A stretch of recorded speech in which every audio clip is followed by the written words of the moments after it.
नमो नारायण, जय महाकाल, जय मां बगलामुखी। सभी मेरे दर्शकों का बहुत बहुत स्वागत है।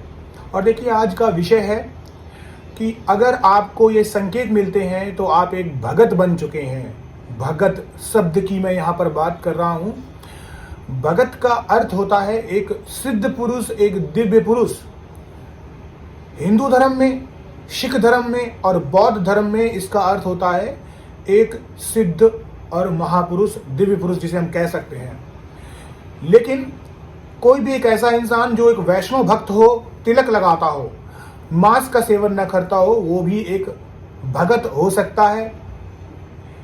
भगत शब्द जहां पर भी आता है वो इंसान अपने आप में एक सिद्ध पुरुष होता है जो भगवान के किसी भी रूप की पूजा अर्चना साधना करता है और उच्च कोटि की कामना के लिए, सिद्धियों के लिए जाप करता है। मैं यहाँ पर सिर्फ नॉर्मल पूजा पाठ की बात नहीं कर रहा हूँ। जो इंसान केवल और केवल भगवान का अंतर मन से केवल नाम जाप भी करता रहता है, वो भी एक भगत ही है, वो भी एक भगत है।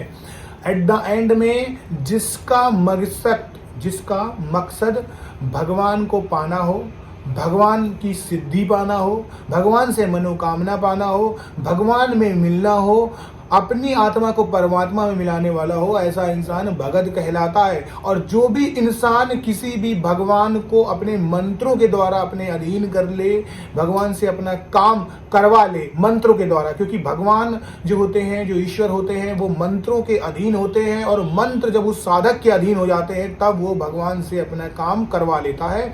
तो ऐसे में इंसान बन जाता है साधक। तो एक भगत, एक साधक और एक ओझा भी सेम यही चीज है। जो झाड़ फूक करते हैं, किसी के ऊपर से भूत प्रेत हटाते, तो वो भी एक भगत ही होते हैं। तो आप ये कह सकते हैं कि एक भगत, एक ओझा, एक साधक सेम तरीके से एक ही इंसान होता है। और यही इंसान तांत्रिक कहलाता है, जिसे इंग्लिश में हम ऑकल्टिस्ट बोलते हैं, और जो तंत्र है वो ऑकल्ट है। तो ये बात आपको समझ में आ चुकी है। सो आज का मेरा जो विषय है वो इसी से रिलेटेड है। आज मैं तंत्र की बात कर रहा हूँ, मैं नॉर्मल पूजा पाठ की बात नहीं करने वाला हूँ। मैं बात कर रहा हूँ तंत्र में। जिन लोगों का भी मकसद यहाँ पर एक भगत बनना है, तो ऐसे में मैं अपने कुछ तरीके बता रहा हूँ आपको, जिसके बाद आपको पता चल जाएगा कि आप वाकई में भगत बन चुके हैं।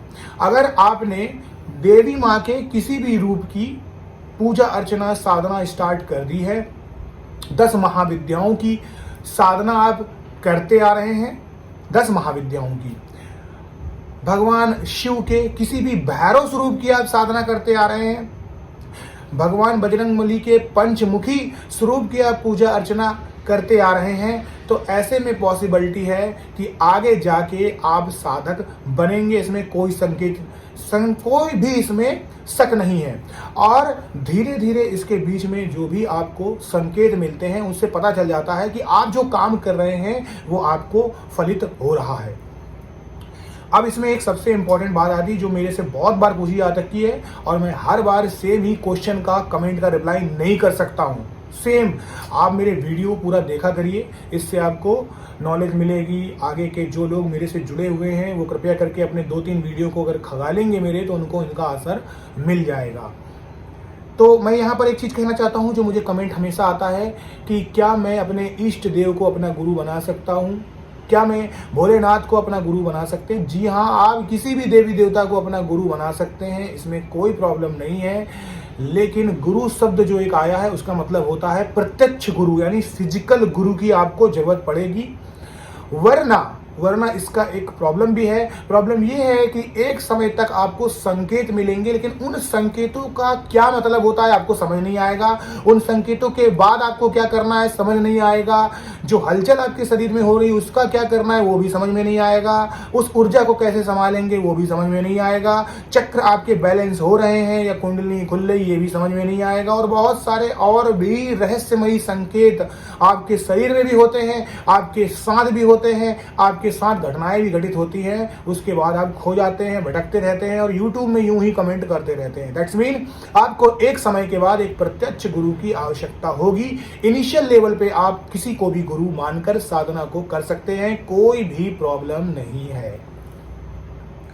जब भी आप पूजा पाठ को नियमित तरीके से करते हैं तो एक समय ऐसा आता है कि आपके मंत्र आपके पटल में स्वतः ही चलते हैं, सोते जगते उठते बैठते, और आप सोचोगे आज मैंने वो काम नहीं किया है, तो दैट्स मीन आपके मंत्र अब आपके लिए काम कर रहे हैं। जब मंत्र आपके दिमाग में वाद्य यंत्र की तरीके से बजना स्टार्ट हो जाए, दैट्स मीन अब उस मंत्र ने आपको पा लिया है। जैसे आप मंत्र को पाते हैं वैसे मंत्र भी आपको पा लेता है।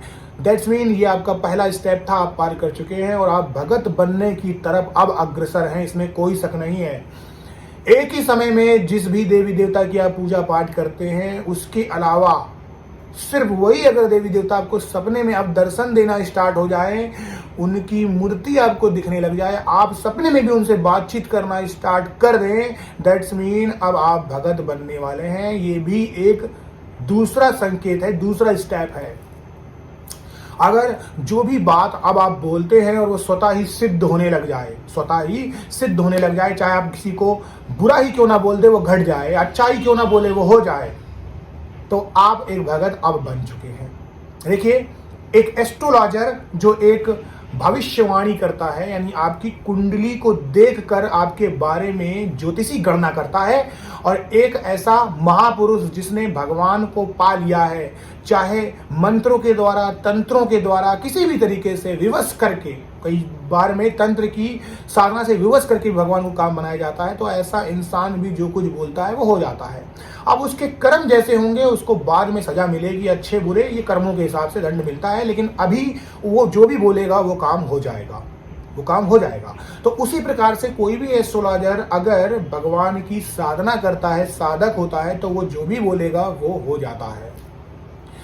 आप भी इसी तरीके से जो भी बोलते हैं वो पूर्ण होने लग जाता है।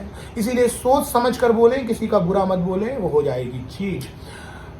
आप किसी को भी अगर छूते हैं वो इंसान सही हो जा रहा है, दैट्स मीन आप एक साधक भगत बन चुके हैं। आपके दिए में फूल आकृति बन रही है, लेकिन फूल आकृतियों के अलावा भी अब भगवान के जो भी अस्त्र शस्त्र हैं वो बनना अगर स्टार्ट हो जाता है, तो आप अपनी साधना से एक स्टेप ऊपर जा चुके हैं। दैट्स मीन अब आप एक भगत बन चुके हैं।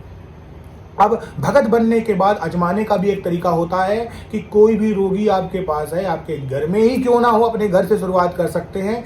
जो आपके घर में बहुत ज़्यादा पीड़ित है वो है, आप अपने मंत्र, जो आप मंत्र करते हैं उस मंत्र को फिर से 50 बार कर डालिए आज बैठ के, और उसके बाद उस पानी में फूंक मारिए और उस पानी को उसको पिला दीजिए, वो इंसान उठ खड़ा होगा।